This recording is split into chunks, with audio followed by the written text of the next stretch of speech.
Assalamualaikum warahmatullahi wabarakatuh. Hai guys, jumpa lagi bersama Code with Yagi. Ketika mengembangkan sebuah proyek, kita pasti membuat beberapa fungsi tersendiri dengan tujuan untuk memisahkan logika program dari fungsi utama. Tujuannya adalah agar kode lebih terstruktur dan mudah dibaca. Namun pada prakteknya, terkadang kode yang ada pada fungsi tersebut malah lebih panjang dan susah dibaca.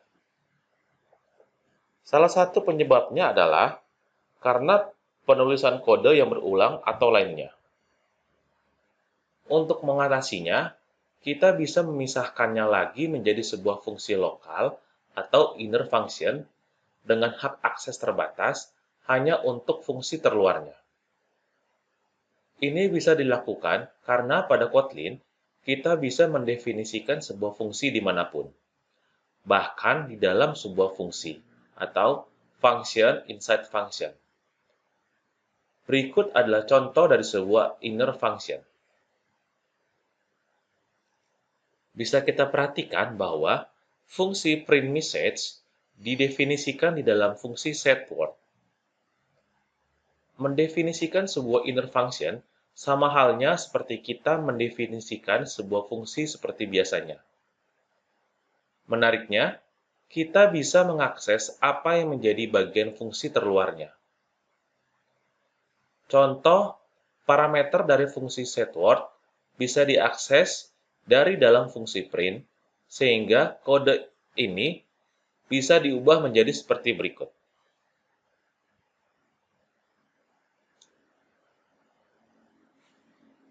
Kita bisa lihat lebih sederhana. Perlu kita perhatikan, inner function hanya bisa diakses setelah fungsi tersebut didefinisikan. Jika kita coba mengaksesnya, maka akan tampil error seperti berikut.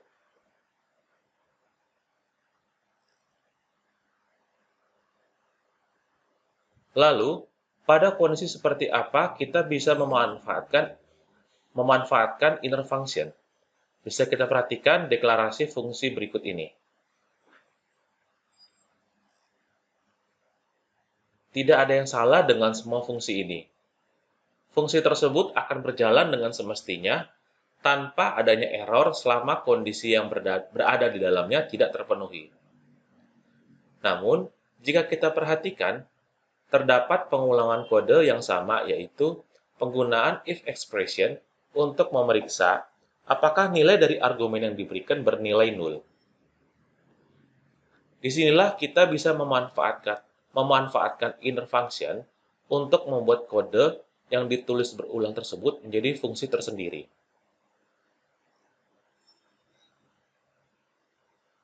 Setelah menjadikannya sebagai sebuah fungsi tersendiri, kode yang ada di dalam fungsi sum tersebut lebih singkat dan tentunya lebih mudah dibaca dibandingkan sebelumnya.